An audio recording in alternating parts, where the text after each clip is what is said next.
বেগমগঞ্জ উপজেলার চৌমুহনী প্রেস ক্লাবে social alignment ফেডারেশনের উদ্যোগে শুক্রবার বিকেলে বিভিন্ন স্বেচ্ছাসেবীদের নিয়ে সংগঠনের এক মতবিনিময় সভা অনুষ্ঠিত হয়েছে। সামিয়া গ্রুপের চেয়ারম্যান ও সোশ্যাল অ্যালাইনমেন্টের সভাপতি বিশিষ্ট সমাজসেবক ও রাজনীতিবিদ এস.এম. শাহাবুদ্দিনের সভাপতিত্বে অনুষ্ঠিত মতবিনিময় সভায় বিশেষ অতিথি হিসেবে উপস্থিত ছিলেন চৌমুহনী প্রেস ক্লাবের আহ্বায়ক ইয়াকুব নবী ইমন, যুগ্ম আহ্বায়ক মোহাম্মদ আব্দুর রহিম, বিশিষ্ট সমাজসেবক আবদুল্লাহ আল বাকি, সমাজসেবক মোহাম্মদ জাকির হোসেন সহ বিভিন্ন স্বেচ্ছাসেবী সংগঠনের নেতৃবৃন্দ।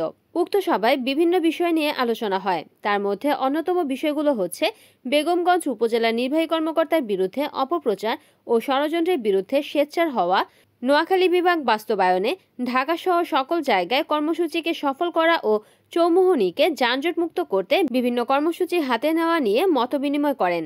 এ সময় সকল স্বেচ্ছাসেবী সংগঠন উক্ত বিষয়গুলো নিয়ে ঐক্যমত প্রকাশ করেন। উনিও যদি আগের ইউনু মহোদয়ের মতো যদি উনি শুধুমাত্র অফিস মেনটেন করতেন তাহলে ওনার কোনো সমস্যা ছিল না। উনি আমাদের মতো একজন সামাজিক প্রতিনিধি হয়ে সামাজিকভাবে সমাজের বিভিন্ন জায়গায় উনি নিজে ছুটে গেছেন। উনি নিজে বুক সমান পানিতে নেমে গেছেন। তার মানে ওনাকে আমরা আমাদের সামাজিক সহযোগী হিসাবে একজন মনে করি।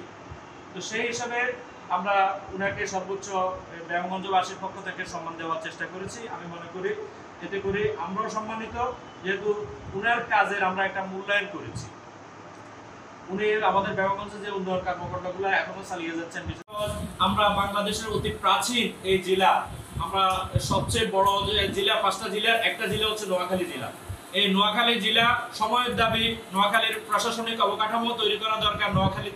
নোয়াখালীর নামে এই অঞ্চলে ফেনী, লক্ষ্মীপুর, চাঁদপুরের সমন্বয়ে সম্প্রতি আমরা খবর পাচ্ছি ভোলাবাসী আমাদের সাথে বিভাগে আসার জন্য রাজি হচ্ছে। তো এই অঞ্চলের জেলাগুলোকে সমন্বয়ে আমরা একটি নোয়াখালীর নাম করে নোয়াখালী বিভাগ চাই। রিপোর্ট করেছেন নোয়াখালী প্রতিনিধি মোহাম্মদ সুমন ভুইয়া, NN TV।